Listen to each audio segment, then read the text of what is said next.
All right, in this lesson, we're gonna do a really fun exercise that's gonna help you discover what idea to select and move forward with. It's gonna be really helpful for those of you who have no idea where to start, but even if you have a bunch of ideas in your head, this will help narrow it down for you. And again, our goal here is to pick one before we move forward. Now, this exercise is called the 7-7-7 exercise. Yes, 7-7-7, like the slot machines, jackpot, or 7's a lucky number. Doesn't matter why it's a number 7. Actually, there's no real reason why it's a number 7, except it's just a nice, fancy number. The real purpose of this exercise is to break down your top 7 problems, your top 7 passions, and your top 7 fears. Anything that comes to mind. And within those 21 different things, you're likely going to find maybe a few patterns or some things that stick out to you, which you can then move forward into the next part where we do some market research on that particular thing. I learned this exercise a long time ago, and it's actually helped me quite a bit in selecting niches for some of my most famous niche sites, like ones that I have in the security guard training niche, the food truck industry, and so forth. So hopefully this will be helpful for you too. So we're gonna look down at my writing. We're gonna do this with each other. Actually, I'm gonna start out and show you, again, like I said earlier, we're gonna do this together. So come on board and watch me. We'll brainstorm together, and then I'll let you do it for your idea. Okay, so when you start this exercise yourself, you can print out the worksheet that's available in this lesson. You can use a blank sheet of paper, whatever you'd like to do. For me, and maybe for you if you'd like, you can use Post-it notes and or a whiteboard to help you out. It doesn't matter. What matters is you want to get the ideas that are in your head somewhere where you can see. So like I said, we're gonna list our 7 problems, 7 passions, and 7 fears. And I'm just gonna mark those things right here. So let's do problems, passions, and fears. And you're gonna kind of see this happen all organically here. And like I said, I'm gonna start off and then you're gonna follow. So after this video is over, you likely do the same thing, but hear me out, you'll hear how the process works, and we'll just get right into it. So we'll use these Post-it notes here actually, which will be really fun. Okay, so let's start with problems, just because that's what is on my mind right now. So one of the problems I have, and again, this just can come from anywhere in your life, anything that you think of. There are no stupid answers here. Again, the whole purpose is to take all these ideas and then find the patterns and focus in on one. So picking a place to eat is often a big problem that my wife and I have. And there are apps out there that can help solve that problem, but even then, even with a Yelp and things like that, it still becomes a problem, and I could potentially use some help with that. Would that be a good business idea? I don't know, but it's an idea that I have right now, so I'm writing it down, and you should do the same thing. Another thing that comes to mind are just how bad podcasting stats are. So stats in terms of downloads and listens, it's very mysterious. iTunes doesn't reveal a lot of information for us. There's a lot of podcasters I know, specifically myself included, that could benefit from more information related to the stats of our shows. Are those downloads actually people who listen all the way through? How do we know? We don't, and that's a problem. Also, let's see, portioning. This just came to mind. Portions of food. And what I mean by this is, sometimes I go to the store and I'm, making a recipe of some kind and I buy too much stuff. Or, I only need a pinch of cinnamon and then I have to buy the whole thing and it's really expensive. So what would be cool, and this is just, again, I just thought of this is a random idea now that I put this down. What if I could create some sort of service or something where you upload a recipe to a grocery store and then you go to the grocery store and all of the portions and all the ingredients are there in the amount that you need just for that dish.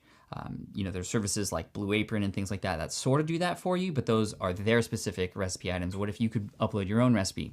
Again, that's actually a pretty cool idea. Maybe we should talk about that later. But again, just as you can see, you're kind of brainstorming, your brain's firing up, your gears are turning. This is what this whole process is all about. Okay, another problem that I have, planning. So planning is something I love to do. But for me, like when I think about yearly planning, I have a year-long calendar that I use, but the problem with it, for example, is I plan the whole year, but then I don't plan the next year until that year is almost over. So I don't get to know what's going to happen the rest of the year until maybe November or December of the year before, because just the calendars don't work like that. So that's a big problem, and I have to go into my electronic calendar to kind of figure that out, because I want to make sure I know what's coming up in the future. And with school and things like that happening in my life for my kids, that's really important. Anyway, just random thoughts, but again, keep going. Let's see. Here's a problem that I had the other day, actually. I was driving my Tesla. I have a Tesla, which is really cool. And I'm experimenting with driving it further and further and further away from home, which means I have to charge it along the way. And they have these things called Tesla superchargers.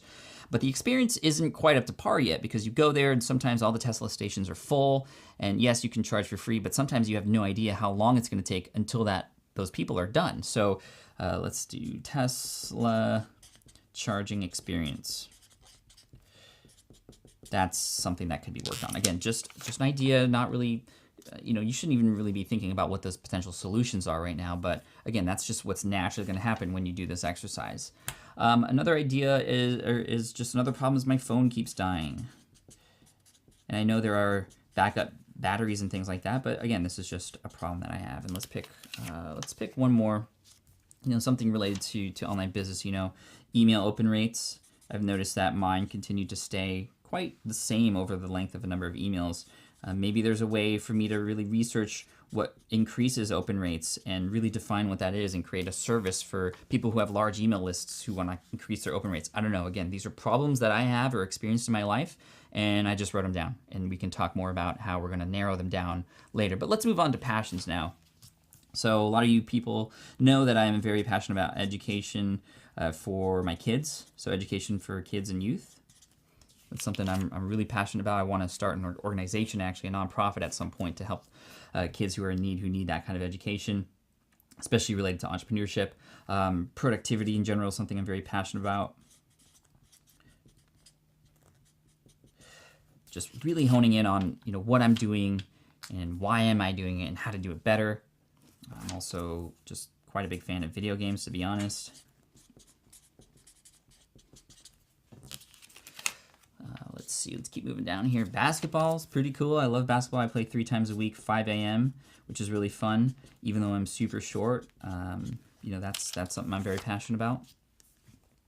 I know a lot of information products actually about basketball, for instance, how to jump higher, how to be more quicker off the ball, and all those kinds of things. There's a lot of opportunity in just each individual sport, even because people are so passionate about those things.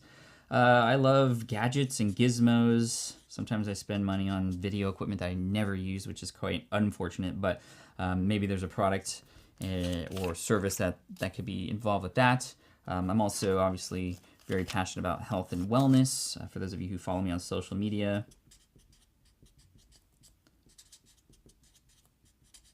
Again, you can see how these are very top level, right? It doesn't necessarily say what the solutions are, but this will actually narrow down where I go do research.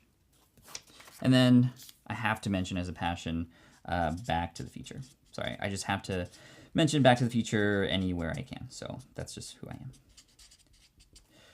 Okay, so fears. Let's do, I think, probably the biggest fear I have is spiders.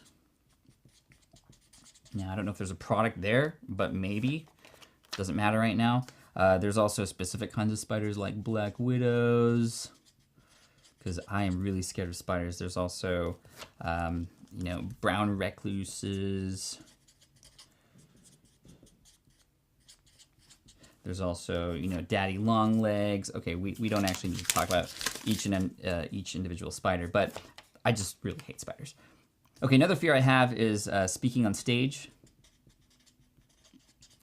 And even though I speak on stage quite a bit, sometimes up to 2 or 3 times a month, I actually do fear it quite a bit. I actually get really scared up to a point where I want to throw up. And if you ever see me on stage, just know that right before I got on there, I probably was dry heaving in the back room. Okay, my next fear is losing some really important documents, photos, data, that sort of thing. I'm thinking of backup now. Now, I know there's a lot of backup solutions, but nobody has really come to me with sort of from a consultation point of view. There might be somebody who could help people with how to manage all that and what tools to use and those sorts of things. So there's some cool opportunities there. Related to health and wellness, something that I fear is getting sick. I work really hard. I try to be very productive. I try to take care of the family and the business at the same time. And every time I get sick, I just feel like I can't do those things. And it's really upsetting, and I need to really take care of myself. I'm also scared of upsetting my wife, because that's never good. She might appreciate this being a fear of mine. Speaking of family, another thing is my kids growing up. I fear that because I don't know what they're going to be like, and there are boys out there, and I have a daughter, and maybe there's some sort of 24/7 GPS surveillance tracking system we can use. No, not at all. I want to give her independence. I don't want to do that. But anyway, I'm just kind of joking here. But my kids growing up, I know it's going to happen, and I shouldn't be scared of it. Maybe there's something involved with how not to be scared of the future and your kids growing up and leaving the nest. And then finally, just getting into accidents. I don't want that to happen. I think that's an obvious one. But again, here it is. 7 problems, 7 passions, and 7 fears. So I hope you enjoyed me brainstorming there. And obviously, it's a very organic process. Now, what's really cool about this is it takes all those things that are in your head and puts them on paper. Sometimes things that you didn't even know were in there are now on paper, or you can see at least. And now we can do some things with them, which is really interesting. And this isn't the only way to come up with ideas. Again, you might have some ideas in the back of your head anyway that might have ended up on here if you did this exercise. But here's the thing. This is how good ideas can be formed, from the problems, passions, and fears. And because these are seeds, that's essentially what we're doing. We're creating seeds for what will eventually become our idea. We don't know what it is yet. We don't even know what kind of business it might be yet, but this will at least put us in the right direction of something that is on our mind, and that's the purpose of this.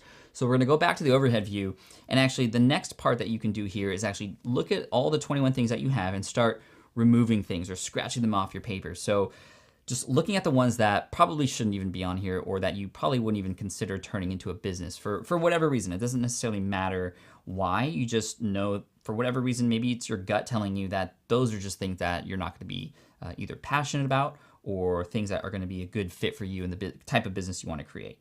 So for instance, even though I love Back to the Future, I probably won't be creating a business about that right now, because that's more of something I wouldn't want to mix business with. It's very much a sort of a passion thing for me. Let's see, the Tesla charging thing, as much as I think that's cool, I kind of want to see what's up with Tesla first before I dedicate a ton of time and money into, where Tesla's going. It's kind of up in the air right now in terms of that business. Phone keep dying. Getting sick, that kind of goes along with health and wellness. I don't really want to be a person who's known for, providing health and wellness sort of advice or things like that. I maybe want to be an inspiration to people, but I don't want to be sort of a physical fitness guru, if you will. My kids growing up, that was on there. Upsetting my wife. Again, I'm just narrowing these down. Definitely don't want to talk about or build a business around spiders, unless it's how can I stay as far away from them as possible. Let's see, basketball, probably not going to be qualified enough to do that. Although, let's talk about qualification really quick. You might consider yourself to not be qualified to talk about or create a business about some of these things. And this is a really important thing, because a lot of us feel like we have to be the expert on it, or an expert on it, or have a BA in this or a certification in that in order to build a business about these certain things. And that is absolutely not true. What you need is just a little bit more information than someone else. And actually, those who learn best learn from those who are just 1 or 2 steps ahead of them. So if you feel like you may not be qualified to talk about some of these things or build a business about or around these certain things, don't feel like that, because you can learn quite quickly. Like, for example, with me, with the security guard training industry site that I have at securityguardtraininghq.com, which was very much found in this exact type of exercise. I didn't know anything about security guard training, but I did the research. I was passionate about finding those solutions and helping people actually start their careers. It just happened to be in the security guard training niche. And when I did that, it actually became a very successful business. Even though I didn't know all the information about it, I researched it and I turned it into a website that became the resource, the hub for all of that information. So again, you don't have to know everything about something to be able to teach it. You just have to know a little bit more than others. And actually, this is the cool part. No matter how many people are in that space already, we're going to talk about this in the next video, the market that's out there already. If there are people actually serving that audience already, you are not too late. You actually have an advantage, because you can come in at a new angle, a new position, and serve people better than they are being served right now. Okay, so going back to the board here, let's remove some more. Again, just kind of narrowing down our selection here. I'm just picking them out. Gadgets, there's a lot of gadget sites out there. Losing docs and photos, that is something that I'm actually pretty fearful about, and I like that idea of potentially having somebody teach somebody how to not lose those things, not just necessarily sharing the tools to do that The food portion thing I think was a really cool idea. Picking a place to eat, no. Planning, that's a big one. Podcast stats, that's also one that's pretty important to me. Email open rates, no. Education for kids, I'm sort of already planning to do something related to that in the nonprofit realm. So looking at what we got here, you can begin to see some patterns. I mean, the portions of food one, that was a cool idea, but when I think to myself, is this something that I actually want to be known for, or is this something that I can feel like I would have a ton of passion about and really get excited about? And even though I feel like it would be a great idea, it's not a great idea for me and the kind of goals that I want to have. So that's going to be removed. And if you've done the exercises in Will It Fly, you would know that a lot of these things aren't going to align. And that's where I would actually look back to. If you're having problems narrowing things down, look back to some of the exercises you did in that welcome video and those exercises where you did the airport test and the history test and the shark bait test. What are some of your strengths? Do they actually align with some of these things? How much do you feel like this could be a part of your ideal life? Maybe a lot, maybe not so much. And if not so much, you might want to remove it. So, I'm just narrowing things down. Yeah, I mean, these are some of the top ones that I feel like, and actually it's really interesting, these two kind of go together, right? Like planning and productivity. That's maybe where I want to start, at least in terms of doing research, seeing who else is out there talking about productivity. I know there's some great books out there about productivity, like Getting Things Done, and other people who are hosting podcasts about productivity specifically. Maybe we can go inside that space, try to find a position that actually works. And this is something I can already tell that I would be very passionate about if I were to do something in it. Now, I don't know what it would be. I don't know if it's a service or a product or information or what. But again, that doesn't matter right now. Right now is we are honing in on what it is and what market we want to get into. And hopefully you can see how this could work in your favor too. Okay, so I hope you enjoyed that. Now, the action item for you in this video is to do the 7-7-7 exercise. Or if for whatever reason you already have a business idea that you want to focus on, just again, in your mind, focus and know that that's the one that's going to be moving forward with you in this course. The one that you're going to be putting through this litmus test that I have for you in some of these later lessons. So again, do the 7-7-7. I hope you enjoy it. And in the comment section below, if you'd like to, share what you thought about this. I think you're going to learn a lot about yourself actually as you do this, like I've done myself in the past. So look forward to seeing what you have to say, and also good luck, and I'll see you in the next video.